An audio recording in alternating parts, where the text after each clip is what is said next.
Big breaking చూస్తున్నాం. లోక్సభ ఎన్నికల్లో పోటీ చేసేందుకు అభ్యర్థులను ఎంపిక చేయడంలో కాంగ్రెస్ అధిష్టాన వర్గం ఆచితూచి అడుగులేస్తోంది. ఢిల్లీలో అఖిల భారత కాంగ్రెస్ అధ్యక్షులు మల్లికార్జున అధ్యక్షతన కాంగ్రెస్ కేంద్ర ఎన్నికల కమిటీ సమావేశమై గెలుపు గుర్రాల ఎంపికపై తీవ్ర కసరత్తు చేసింది. తెలంగాణ నుంచి సీఎం రేవంత్ రెడ్డి, మంత్రులు బట్టి విక్రమార్క, ఉత్తమ్ కుమార్ రెడ్డి ఈ సమావేశానికి హాజరయ్యారు. ఇక నియోజకవర్గాల వారీగా కాంగ్రెస్ అభ్యర్థిత్వాలను ఆశిస్తున్న వారి పేర్లను అధిష్టాన వర్గం దృష్టికి తీసుకెళ్లారు. పోటీ చేసేందుకు ఆసక్తి చూపిన వారి స్థితిగతులు, సామాజిక సమీకరణ, ప్రజలతో నాయకులకున్న సత్సంబంధాలు తదితర అంశాలను పరిగణలోనికి తీసుకుని 4 రాష్ట్రాలకు సంబంధించి 14 లోక్సభ స్థానాలకు అభ్యర్థులను ఎంపిక చేసి 8వ జాబితాను విడుదల చేసింది కాంగ్రెస్ అధిష్టానం.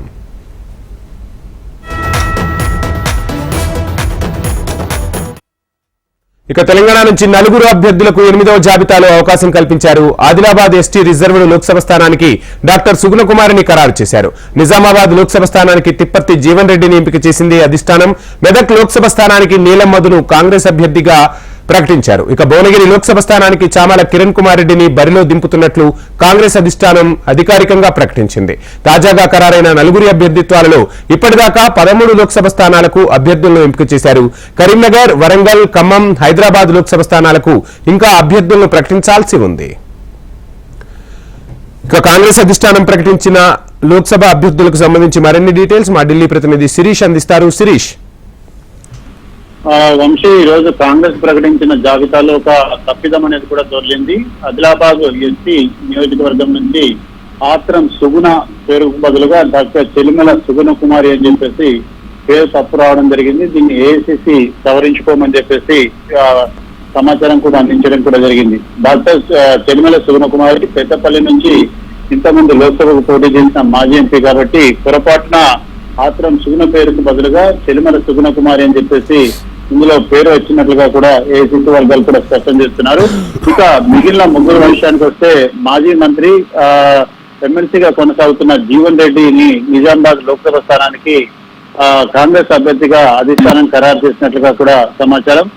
దీనికి సంబంధించి అధికారికంగా ఉత్తర్వులన్నింటి కూడా వచ్చాయి. యాక్చువల్ గా ఈ రోజు సాయంత్రం కాంగ్రెస్ కేంద్ర ఎన్నికల కమిటీ సమావేశంలో తెలంగాణలో మొత్తం 8 లోక్సభ స్థానాలకు గాను 2 లోక్సభ స్థానాలను మాత్రమే ఖరారు చేయడం జరిగింది. చివరి నిమిషంలో మార్పులు చేర్పులతోటి మరొక 2 పేర్లన్నింటి కూడా అనూహ్యంగా యాడ్ అయ్యాయి. ఇందులో ఆదిలాబాద్ ఎస్టీ నియోజకవర్గం నుంచి ఆత్రం సుగుణ, అదేవిధంగా ఇక్కడ భువనగిరి నుంచి చెలిమల కిరణ్ కుమార్ రెడ్డి చామల కిరణ్ కుమార్ రెడ్డి పేరు అనేది కూడా ఇందులో యాడ్ కావడం కూడా జరిగింది. సో మొత్తం మీద కూడా మెదక్ నుంచి నీలం మధు, అదేవిధంగా నిజామాబాద్ నుంచి జీవన్ రెడ్డి, ఆదిలాబాద్ నుంచి ఆత్రం సుగుణ, ఇక ఈ 4 పేర్లన్నింటి కూడా అధిష్టానం ఖరారు చేయడం కూడా జరిగింది. మిగిలిన ఇంకా 4 లోక్సభ స్థానాలకు సంబంధించి ఈ నెల 31న డిస్కషన్ అనేది కూడా జరుగుతుంది. మిగిలిపోయిన 4 లోక్సభ స్థానాలు వచ్చేసి వరంగల్, అదేవిధంగా ఖమ్మంతో పాటుగా ముఖ్యంగా కరీంనగర్, దాంతో పాటుగా హైదరాబాద్ లోక్సభ స్థానానికి సంబంధించిన అభ్యర్థుల్ని ఇంకా ప్రకటించాల్సి ఉంటుంది. ఈ నెల 31వ తారీఖున జరిగే సిఇసి సమావేశంలో ఈ 4 లోక్సభ స్థానాలకు కూడా అభ్యర్థులను ప్రకటించినట్లుగా ఏఐసిసి వర్గాలు కూడా చెప్తున్నాయి. ఇప్పటి వరకు కూడా ప్రకటించిన 3 జాబితాలు కలిపి మొత్తం కాంగ్రెస్ పార్టీ 13 మందిని ప్రకటించడం జరిగింది. మిగిలిన 4 లోక్సభ స్థానాలకు సంబంధించి అభ్యర్థుల్ని ప్రకటించాల్సి ఉంటుంది. అయితే కాంగ్రెస్ పార్టీకి సంబంధించిన జాబితా విషయంలో చాలా కసరత్తు అనేది కూడా జరిగింది. మొదట యాక్చువల్ గా 6 లోక్సభ స్థానాలకు సంబంధించి అభ్యర్థుల్ని విడుదల చేయాలి.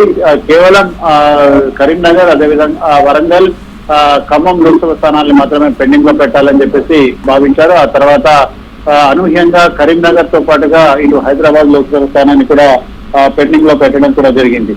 సో ఈ ఇద్దరి నుంచి పోటీ ఎక్కువగా ఉండడంతో డిస్కషన్ అనేది కూడా జరిగింది. అయితే ఆదిలాబాద్ లోక్సభ స్థానానికి అభ్యర్థిని ప్రకటించే విషయంలో అధిష్టానం తీవ్ర స్థాయిలో కసరత్తు కూడా చేసింది. ఇక్కడ పలువురు పేర్లన్నింటి కూడా చర్చకు వచ్చినప్పటికీ కూడా చివరికి ఆత్రం సుగుణ వైపే అధిష్టానం ముగించడం జరిగింది. ముఖ్యమంత్రి రేవంత్ రెడ్డి ఒత్తిడితోటి ఈ పేరును అధిష్టానం ఖరారు చేసినట్లుగా కూడా సమాచారం. ఇక భువనగిరి లోక్సభ స్థానం విషయానికి వస్తే భువనగిరి లోక్సభ స్థానం విషయంలో కూడా ఇదే విధమైన డ్రామా అనేది కూడా నచ్చింది. అయితే భువనగిరి స్థానం తాము చెప్పిన వాళ్ళకే కేటాయించాలని చెప్పేసి కోమటిరెడ్డి బ్రదర్స్ తో పాటు ఉత్తమ్ కుమార్ రెడ్డి కూడా పట్టుబట్టారు. కానీ ఇటు భువనగిరిని తన అనుచరుడు చామల కిరణ్ కుమార్ రెడ్డికి ఇప్పించుకోవాలని చెప్పేసి సీఎం రేవంత్ రెడ్డి చివరి వరకు ప్రయత్నాలు చేశారు. ఆ ప్రయత్నాల్లో సక్సెస్ కావడం కూడా జరిగింది. అధిష్టానాన్ని ఒప్పించుకొని చివరి నిమిషంలో 2 పేర్లన్నిటి కూడా యాడ్ చేసినట్లుగా కూడా సమాచారం కూడా అందుతోంది వంశీ. Thank you Sirish.